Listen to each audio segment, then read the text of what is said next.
Hello once again. We are extremely sorry for the interruption as we are facing some technical difficulties over here. Coming back to the discussion on today's game, Shan, we were discussing about how England has managed to secure both the 50-over World Cup and the T20 World Cup. And we were discussing about what we can attribute their success to. Your thoughts on this? Yeah, so I think we need to go back to a few years, maybe about 7 years back when we had the 2015 World Cup in Australia, where England performed quite badly. They lost Bangladesh, and that kind of spawned a rethink of how the English approached their white ball cricket. And led by Owen Morgan, they came up with an identity. They came up with a long-term plan for how they want to develop their white ball teams and make them more competitive on the world stage. And just the level of planning and kind of figuring out how they want to play their T20, that one day and T20 cricket, finding the right players for that, and allowing them to play with the freedom with which the freedom that they can just express themselves as the players that they are. And you see that a lot in how they approach some of these run chases in the World Cup, and just giving them a long enough run for them to kind of get used to the challenges of international cricket. I think we're seeing a lot more young English players coming in. I think if you take today's match, for example, I think Sam Curran is someone who they stuck with for a long time, and today, or in this tournament as a whole, he's performed really well. He was player of the series. So I think it's just that, once you identify the kind of cricket you want to play, you find the players that you feel will best suit that format. You just stick with them. You have a long-term plan. You don't allow a few series defeats to kind of derail you from that plan. And I think it's something that we're going to see a lot of teams try to adopt going forward, seeing how England have been able to turn around their success in white ball cricket.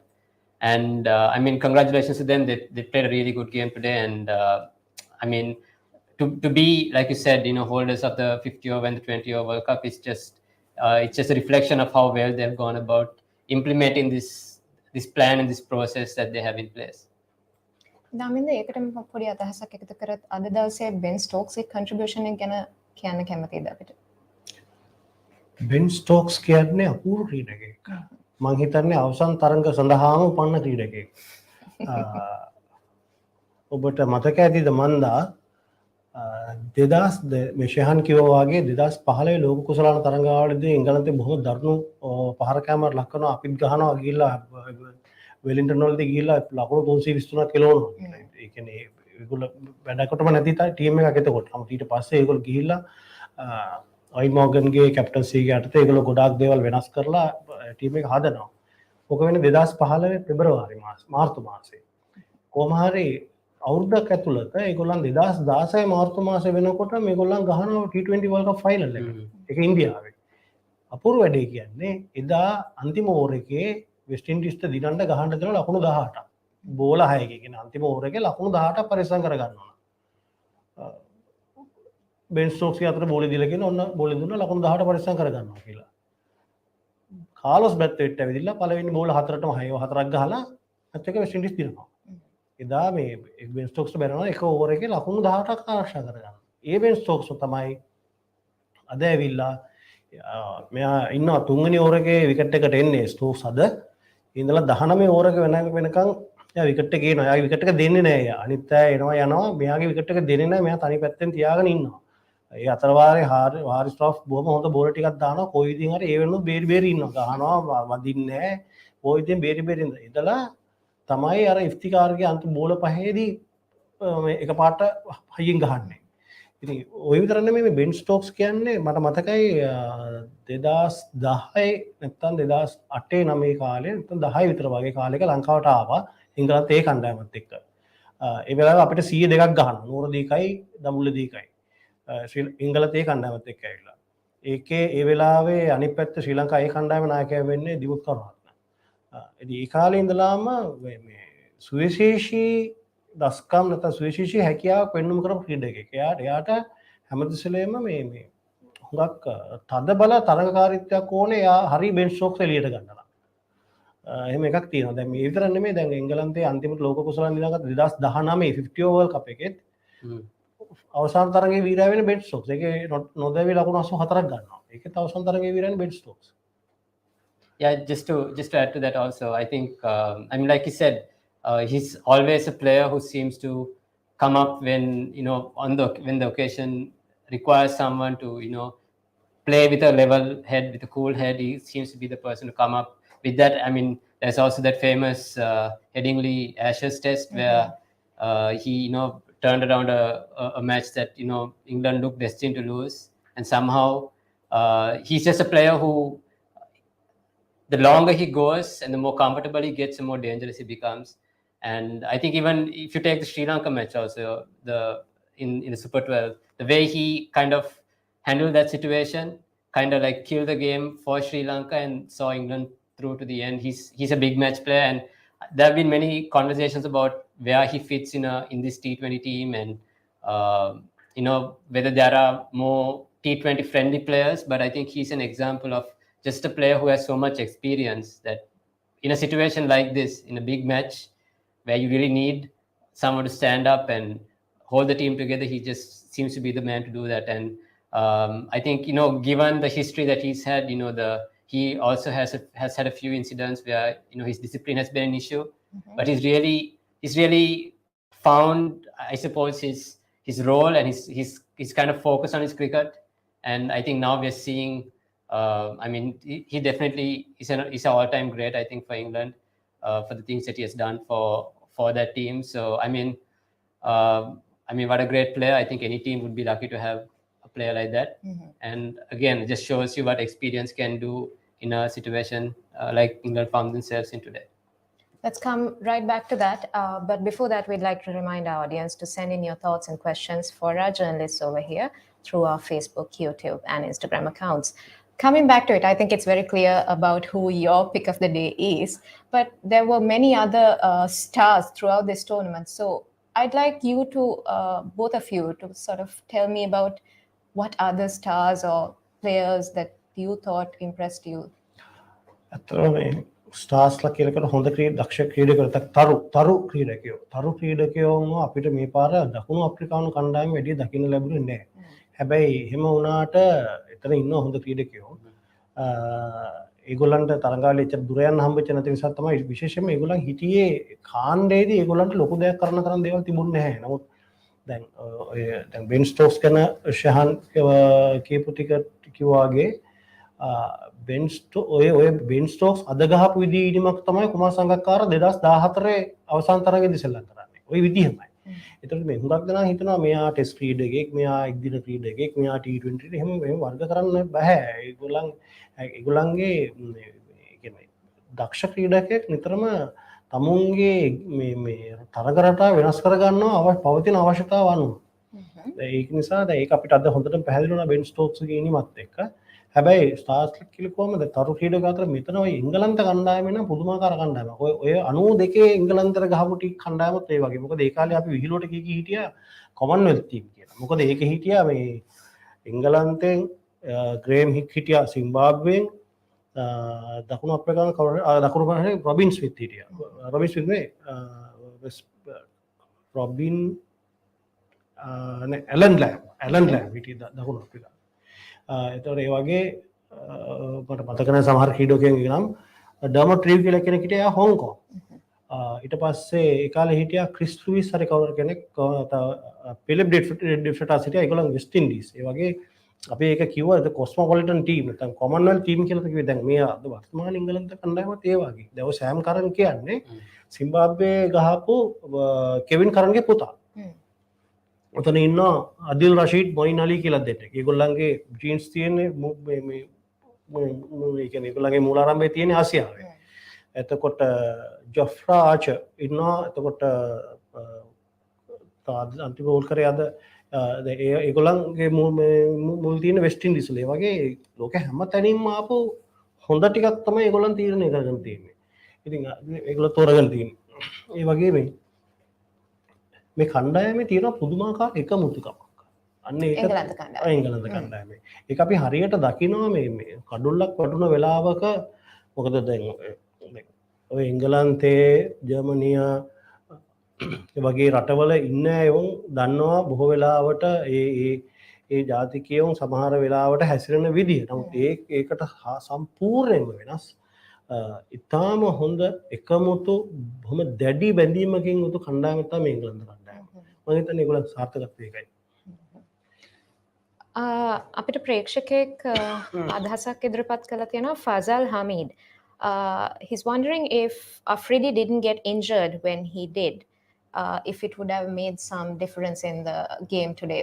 Shan, what do you think? Yeah, absolutely. I think when you have a bowler like that, you're always banking on, and when he's a bowler who can bowl at the end, you're always banking on him being there at the end to bowl those overs. And I mean, like Daminda touched on, like if he hadn't got injured, then they wouldn't have had to turn to Iftikhar Ahmed, and it was quite clear that the moment they saw that he was the one going to bowl, Ben Stokes, he knew that this is an opportunity that they had to claw back some of the runs that they were behind on, and that completely changed the game because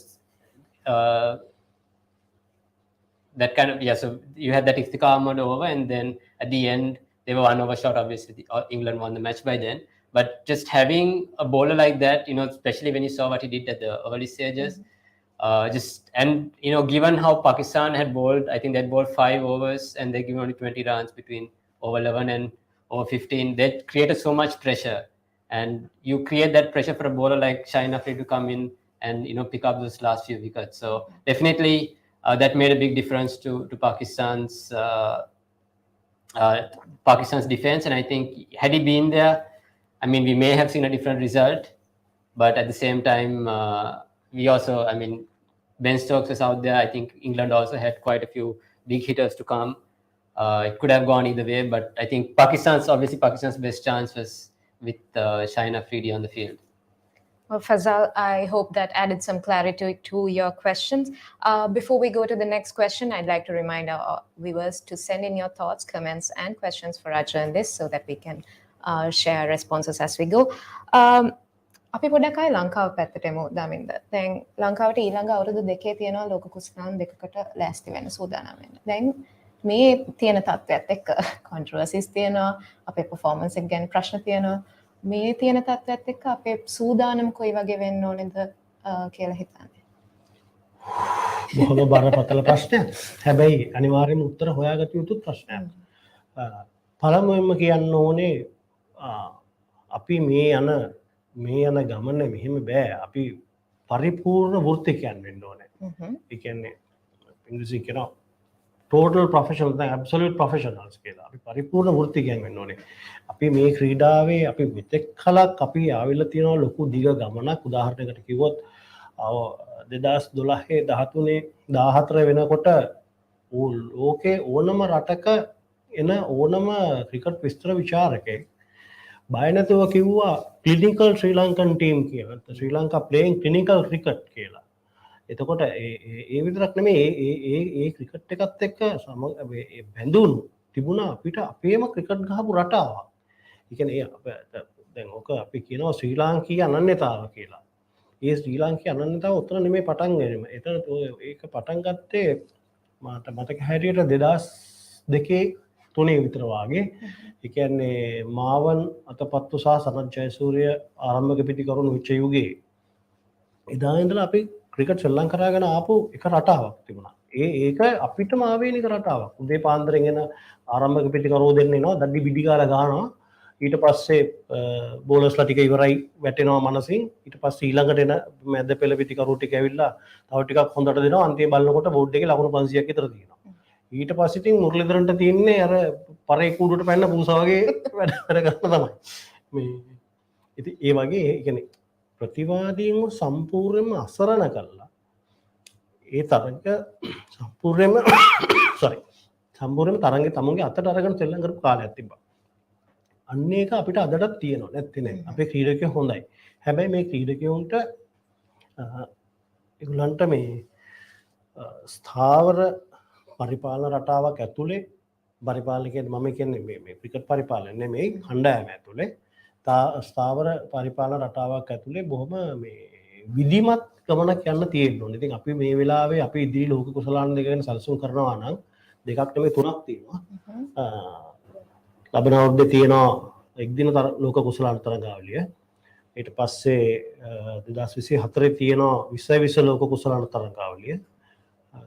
ඊට පස්සේ 2024 ලංකාවට සංවිධානය කරන්න තියෙනවා 19 15 ලෝක කුසලාන තරගාවලිය. ඉතින් මං හිතන්නේ අපි දැන් පටන් ගන්න අද වැඩ පටන් ගත්තොත් මේ 2024 19 15 ලෝක කුසලාන තරගාවලිය ඉලක්ක කරලා අපිට මේ ඉන්න තරුණ ක්‍රීඩකයන් ටික හදාගත්තොත් අපිට ඕනතරම් ක්‍රීඩකයෝ ඉන්නවා. මම දන්නේ කිසි කෙනෙකුට මේ ගැන අදහසක් තියෙද කියලා ඔබ විශ්වාස කරනවද ලංකාවේ එක අවුරුද්දකට පාසල් ක්‍රිකට් කණ්ඩායම් 1800 ක්‍රීඩා කරනවා. පාසල් ක්‍රිකට් කණ්ඩායම්. එතකොට එතන සම්පූර්ණ එක කණ්ඩායමකට 15ක් හැටියට අපි බැලුවත් එක අවුරුද්දක් ඇතුළත ලංකාවේ ක්‍රිකට් ක්‍රීඩකයෝ ඒ කියන්නේ 13 15 ඉඳලා 19 15 වෙනකම් පාසල් ක්‍රිකට් ක්‍රීඩකයෝ 28000ක් විතර සෙල්ලම් කරනවා. ඉතින් මේක තමයි අපේ ක්‍රිකට් ක්‍රීඩාවේ ශක්තිය. ඉතින් අපි මෙච්චර ඉන්න පිරිසකගෙන් අපි මේ කට්ටිය හොඳලා හොයාගෙන පෙරාගෙන අපිට මේ ගමන යන්න පුළුවන් කිසි ප්‍රශ්නයක් නැහැ. හැබැයි ඒකට තද බල වෘත්තීමය ආකල්ප උනේ. I think it's been discussed for a long time about how our Sri Lankan school cricket system is vastly superior to the same systems in other countries. But where the problem is when they leave school and they come into club cricket, what the quality of cricket is like for them to develop into international cricketers. And I think it's something that's been talked about a lot, but we've not seen a proper solution to this, because even this year, we are having a first class tournament with 26 teams, and it's long been said that the more teams you have, the less quality cricketers are going to produce. So I think, obviously there are all these political angles to that. Those are things which they need to, if they really want to develop the club cricket, they need to look beyond that. They need to create a more competitive and a more quality competition for young cricketers to develop themselves in. So I think that's something that if you are serious about competing in these future tournaments, that's something that we need to look at, especially when it comes to T20 cricket. We see there's a way that we want to play, with the stability at the top, and then these power hitters in the middle. Obviously in this World Cup we didn't perform to the best of our abilities, but now it's it's a matter of just seeing if we have retooled our team with new players, who is there, who do we have, who do we need to develop. And I think even if you see the under-19 team, we had a few good cricketers coming through that in the last year. One of them is already in the national team, so you can see that there are quality cricketers there. We just need to create a good environment for them to grow and to become international quality cricketers. And I think when you do that, I think we'll find it easier to compete on these international tournaments. And I think, like Damindu said, we also need to look at the under-19 World Cup. Start planning now itself. Find the young, the 17-year-olds, the 15-year-olds who are going to be in that World Cup team, and develop them at this young age. Teach them the skills which they need to compete with teams, with international teams. So I think we are in an exciting period in that we have good, even in the national team we have good young players who are now gaining the experience. They've gone through a hard experience now. It's going to make them better. We just need to back them up, and hopefully they'll come good going forward. But I think one thing that we really need to look at right now is just the culture that we have in the team. I think we've seen a lot of discipline issues. I think that's something that they need to seriously look at to avoid the same kind of problems that we've had at the World Cup. And once you create a professional culture, like Damindu said, a professional culture where your focus is your cricket, and that doesn't have to come from the cricket board, where the cricketers themselves feel, I need to be professional, I need to do my job first and think about everything else later on. I think that culture needs to be kind of built. And also I think right now, given the situation that Sri Lanka has been in with all the disciplinary issues and whatnot. I think there's also you know like a knee-jerk reaction which we need to avoid, especially when it comes to things like administration. We are seeing little people suggesting political moves to change the administration also, but we shouldn't be looking to do all of that. I think right now, yes, we had a tough experience. We need to have a good sit down and see where we went wrong off the field and on the field, and then just develop a plan and a system where these players are going to be more professional, and the environment is going to be created for them to just focus on their cricket, and not allow them to kind of lose focus on that. All right. Well, there you go. That will be a wrap on our ICC Men's T20 World Cup post-match discussion. Before we close, we'd like to thank our viewers who have joined us on 11 post-match discussions we've had since the beginning of the World Cup on October 16th. We also appreciate you being a part of our program, and we welcome any comments and suggestions which you can share on the Daily Mirror, Lankadipa, and Tamil Mirror social media pages. Until we bring you our next live sports discussion, take care and have a pleasant evening.